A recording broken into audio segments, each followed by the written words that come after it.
At 61, Johnny Depp breaks silence on The Secrets. Even his family didn't know. He was a teenage heartthrob who never wanted fame. At 61, Johnny Depp admits he felt like a raw nerve on display, isolated even during his biggest roles. From sabotaging his own billboards to disappearing from Hollywood after lawsuits, Depp finally breaks his silence. But what even his family didn't know, it was something much darker. Chapter 1. Did Depp ever have a home? Johnny Depp was born in Owensboro, Kentucky, a quiet town that didn't stay quiet for long. By the time he was 15, his family had moved more than 20 times. The youngest of 4 children, Depp grew up surrounded by instability. When his parents divorced during his teenage years, the chaos became permanent, and that chaos shaped everything. At 16, he dropped out of high school not to act, but to chase music. His first band was called Flame. Then came The Kids. They opened for Iggy Pop and Duran Duran, but when dreams didn't pay bills, Depp sold ballpoint pens door to door, making $30 a week. The only thing that kept him going was his guitar. Then, in 1983, at just 20 years old, he married Lori Ann Allison. The marriage lasted only 2 years, but through Lori, Depp met someone who would change his life forever, Nicolas Cage. Cage saw something in the shy, offbeat guitarist and encouraged him to audition for a horror film. That film, A Nightmare on Elm Street. Depp got the role thanks in part to a producer's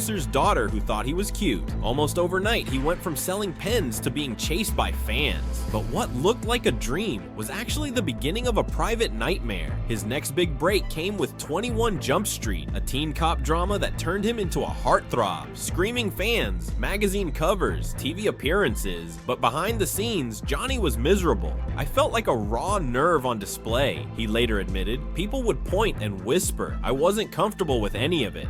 One night, he snapped. He found his own 21 Jump Street billboard and spray painted over his face. To Depp, it was a protest against the version of himself that Hollywood had created. As his fame grew, so did the disconnect between who he was and who he was pretending to be. He began bonding with outsiders, especially gonzo journalist Hunter S. Thompson, who became a mentor, drinking buddy, and spiritual twin. Together, they represented a different kind of masculinity: rebellious, chaotic, impossible to control. Depp leaned into it. He took roles no one wanted: a man with scissors for hands, a drug-fueled journalist, a cross-dressing filmmaker. The more bizarre the role, the more it mirrored his fractured sense of self. He once confessed, "Every time I play a role, I lose a piece of myself." Was it escapism or a disguise? Because behind the smirking rebel was a man haunted by something darker, something that began long before fame, long before Hollywood. But buried under all the headlines was a secret only a few insiders knew. I spent hours piecing this together. If you appreciated it, hit subscribe so I can keep delivering stories that matter.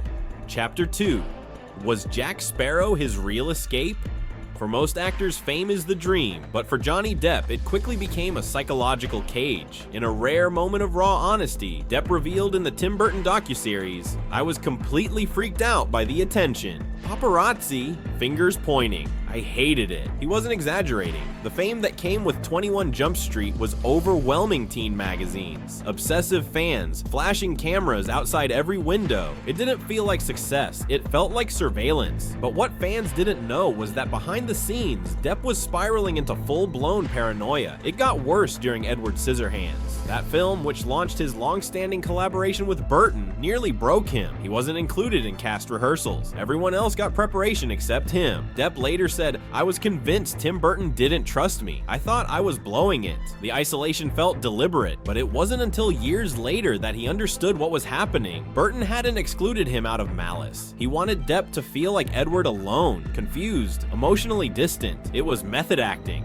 without warning. He wanted me to feel like the character rejected. It worked, and it did work. Edward Scissorhands became a cult classic, and Depp's performance was hailed as tragic, beautiful, and haunting. But what no one realized at the time was that the isolation wasn't just an act. Depp was already living with deep insecurities, and the role only magnified them. Instead of playing Edward, he was becoming him. This became a dangerous pattern. With each role, Depp slipped further into the characters he played. He took on parts that mirrored his inner fears: madmen, loners, misfits, misfits, men on the edge of collapse, and he lost a little more of himself each time. In one interview, he confessed, "Sometimes I can't stop Jack Sparrow. He doesn't leave." The man who had once been a struggling guitarist from Florida was now stuck inside masks he couldn't take off. He joked about it in public, but in private, he didn't always know where the role ended and where he began. What started as acting slowly became identity fragmentation. Some co-stars said he'd show up to set still talking like his characters. Others noted he'd retreat into solitude between scenes, refusing small talk, staring into space for hours. This wasn't just an artist being method, it was a man slowly losing grip. So when fans cheered him on red carpets or quoted Jack Sparrow at him in airports, they didn't know they were applauding a persona that was quietly eating him alive. And no one, not his directors, not his friends, not even his family, truly understood what was happening behind the eyeliner, the accents, the swagger.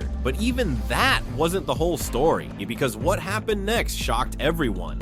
Chapter 3. Why did Johnny Depp disappear entirely? By 2020, Johnny Depp wasn't just playing haunted characters, he had become one. The defamation trial against ex-wife Amber Heard turned his private world into a public battlefield. Allegations flew in both directions: domestic abuse, lies, audio tapes. And suddenly, Depp wasn't just a Hollywood icon, he was a tabloid headline. It was a media bloodbath, one former publicist said. No matter which side you were on, it felt like watching someone drown. Depp lost the lawsuit in the UK, his reputation took a brutal hit. Warner Brothers dropped him from Fantastic Beasts 3. Disney quietly severed ties, ending his run as Captain Jack Sparrow. His role in Pirates 6? Gone. Hollywood, for the most part, went silent. Only Dior stayed. The fashion brand didn't flinch. They kept him as the face of Sauvage, doubling down while others ran. But Depp himself, he disappeared. Literally. He relocated to a quiet part of London. No press tours, no paparazzi. He started painting portraits of people he admired. He played music with his band, Hollywood Vampires, jamming in basements and private studios. He refused interviews, stopped showing up to major events. He even declined major comeback offers films that could have revived his brand overnight. A source close to Depp told People he just wanted to disappear for a while. And he did. Some of his own relatives reportedly didn't know where he was. He shut off emotionally and physically, building a wall between himself and the world, including his family. Insiders say Depp was still processing everything his loss in court, the betrayal he felt, and the years of silent suffering he'd never addressed publicly. There were whispers that he wrote letters he never sent, made music he never released. It wasn't just about hiding from the cameras, it was about rebuilding something that had quietly shattered. For 2 years, he lived in near total silence. Then came 2024. He walked the red carpet at the UK premiere of Jean du Barry, and jaws dropped. Gone was the grungy post-trial Depp. In his place, a man with trimmed hair, soft gray beard, and icy blue contact lenses. He looked healthier, calmer, but also older, weathered. One fan wrote on Instagram, "He looks like he's finally at peace, like he went through war and survived." But others noticed something else. This wasn't just a fashion statement. It wasn't just a character look for Day Drinker. This was a man deliberately reintroducing himself on his own terms. He didn't smile for the cameras like before. He looked straight into them and he didn't blink.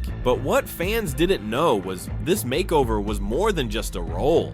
Chapter 4. Did he hide trauma from family? When Johnny Depp stepped onto the set of Day Drinker, fans barely recognized him. Gone were the shaggy locks and pirate swagger. In their place, icy blue contact lenses, a fully silvered beard, tired eyes that held something deeper, like he'd just come out the other side of a private storm. He wasn't playing a quirky outcast or a comedic anti-hero this time. He was playing a grieving, haunted man on the edge of something final. And that wasn't just acting. The transformation wasn't for the cameras. According to insiders close to the family, Depp had made a private vow after a tearful conversation with his daughter, Lily Rose Depp. "You don't even know half the things I went through," he reportedly told her. "I lied to protect you." That moment, according to the same source, changed everything. Depp made a quiet promise: no more hiding, no more masks, no more playing the Hollywood game while bleeding privately behind closed doors. He was going to live fully visible, flaws and all. For years, he had disappeared into roles, but each one took a little more out of him. From the madness of Hunter S. Thompson to the swagger of Jack Sparrow, Depp was slowly losing parts of himself in every performance. He once said in an off-camera moment during a deposition, "They pay you to become someone else, but they don't tell you how to come back. And the cracks had already started to show. In courtroom testimonies, details emerged of alleged drug use, violent outbursts, blackouts, and spiraling mental health. Depp never denied his darkness, he just never gave the full picture. Not to fans, not to the press, not even to his own children. He admitted in a letter, one he wrote but never sent, "I built my whole life protecting others, but I forgot to protect myself."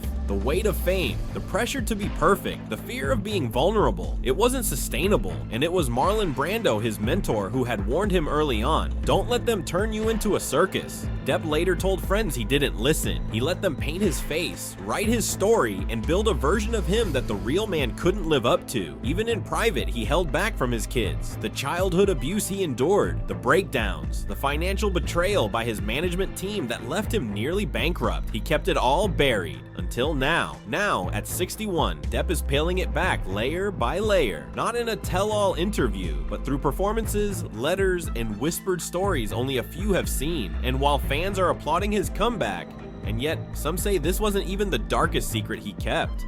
Chapter 5. Did he finally reveal everything at 61? By the time 2025 rolled in, Johnny Depp had become something of a myth, an actor turned outlaw turned ghost, re-emerging only through scattered headlines and whispered sightings in quiet corners of London and Paris. But then, without warning, he made an announcement that stopped fans in their tracks. A new album, a world tour, and more importantly, a promise. "I want to share a part of me," he said in front of a live audience in Paris, "that not even my family ever saw." It wasn't the kind of polished press statement Hollywood expected. It was stripped, raw, and heavy with meaning. This wasn't about a comeback, it was about confrontation. A man reckoning with his past, publicly. Dressed in a simple black jacket, gray hair loosely tied, guitar strapped across his shoulder, Depp stood beneath a single spotlight and let silence hang. He didn't smile for the cameras. He didn't joke. He just said it. "I've lived 1,000 lives, and I barely recognize my own." And with that, it became clear this wasn't about selling concert tickets. It was a coded confession. The new project, reportedly titled Lost and Found, is said to dive deep into the private chaos he's long hidden.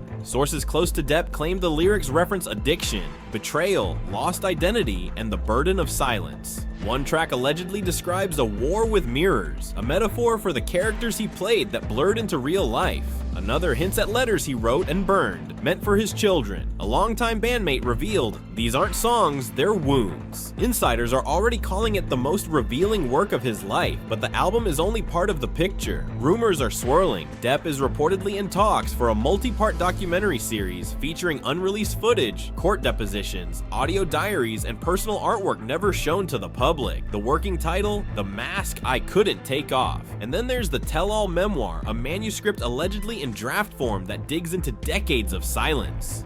Not just the lawsuits or the breakups, but the real stuff. The trauma he never told Winona, the depression he hid from Vanessa Paradis, the financial chaos and betrayals he kept secret even from his own family. He's finally writing it all down. One publishing insider leaked, not to settle scores, but to set himself free. And fans, they're asking the questions he's never answered. What happened behind the closed doors with Tim Burton in those early days? Why did he isolate himself from his children during the legal storm? What secrets are still buried under layers of roles, lawsuits, and legends? One thing is clear, Johnny Depp isn't acting anymore. He's speaking, and the version of him that's emerging older, scarred, unapologetic isn't the one Hollywood made. It's the one he hid to protect everyone else. As he ended his Paris speech, he looked out into the sea of flashing cameras and said, "I'm not here to be forgiven, I'm just here to be understood." And if even half of that is true, it changes everything we thought we knew, because some insiders still claim there's more waiting to be uncovered. If even a fraction of these secrets are true, it rewrites everything we thought we knew about Johnny Depp. There's more, much more still buried beneath the surface. Tap the next video on your screen, and let's uncover what Hollywood still doesn't want you to know.